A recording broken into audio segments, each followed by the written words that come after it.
Assalamualaikum warahmatullahi wabarakatuh. Halo teman-teman perekam medis dan informasi kesehatan. Di sini bersama saya Miftahul Mubarak. Pada video kali ini saya akan menjelaskan tentang sensus harian pasien. Di sini saya akan menjelaskan beberapa hal, di antaranya pengertian, kegunaan, macam-macam, dan istilah pada sensus harian pasien. Mari simak penjelasannya. Menurut Ibu Kemala Hatta, sensus harian pasien merupakan data yang dikumpulkan setiap harinya dan merupakan aktivitas pasien selama 24 jam pada periode pelaporan tersebut. Kemudian menurut Hutman, untuk mengetahui jumlah layanan yang diberikan kepada pasien selama 24 jam. Dalam pelaksanaannya, sensus merupakan kegiatan pengumpulan data yang dilaksanakan 24 jam setiap harinya. Pengumpulan data ini merupakan dasar laporan suatu rumah sakit. Jadi, sensus harian adalah kegiatan pencacahan atau perhitungan pasien rawat inap yang dilakukan setiap hari pada suatu ruangan rawat inap. Berisi tentang mutasi keluar masuk pasien selama 24 jam, mulai dari pukul 00 sampai pukul 24.00. Sensus harian pasien digunakan untuk mengetahui atau memperoleh informasi semua pasien yang masuk maupun keluar rumah sakit selama 24 jam, dan untuk menghitung penyediaan sarana prasarana atau fasilitas pelayanan kesehatan di dalam suatu rumah sakit tersebut. Kemudian ada istilah-istilah pada sensus harian pasien. Yang pertama ada hari perawatan atau HP.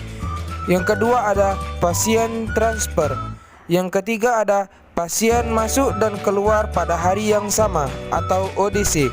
Yang keempat ada rekapitulasi sensus harian rawat inap. Dan yang terakhir ada rata-rata hari perawatan. Yang pertama ada hari perawatan atau disingkat dengan HP.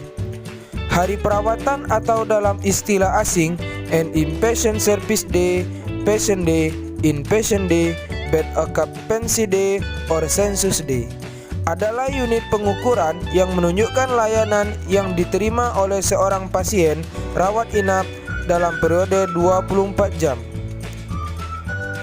Kemudian yang kedua ada pasien transfer. Adalah kejadian pindahan pasien dari suatu bangsal atau ruang rawat inap ke bangsal lainnya di rumah sakit yang bersangkutan. Jadi, pasien transfer masih berstatus sebagai pasien rawat inap di rumah sakit tersebut, belum dihitung sebagai pasien keluar atau discharge.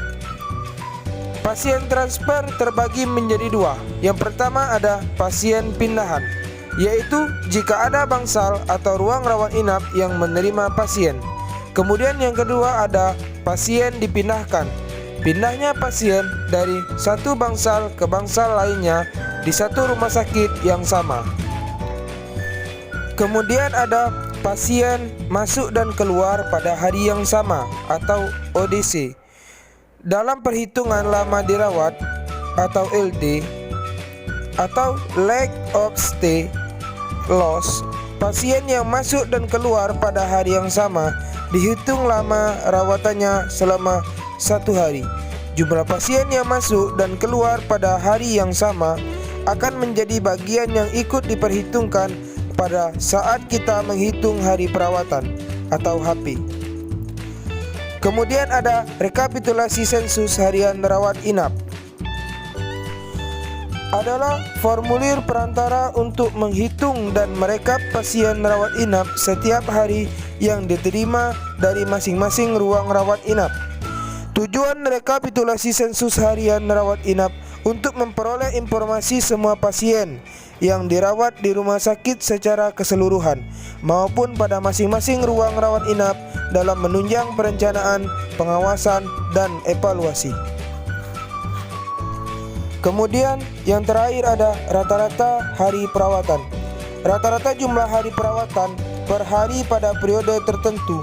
Jumlah hari perawatan pada periode tertentu biasanya 1 bulan per 1 tahun. Sehubungan dengan hal tersebut, penting untuk mengingat jumlah hari pada periode masing-masing bulan. Mungkin itu saja yang dapat saya jelaskan mengenai pengertian, kegunaan, macam-macam, dan istilah-istilah yang ada pada sensus harian pasien. Mudah-mudahan video ini bermanfaat bagi kita semua, khususnya para perekan medis dan informasi kesehatan. Sekian, terima kasih. Wassalamualaikum warahmatullahi wabarakatuh.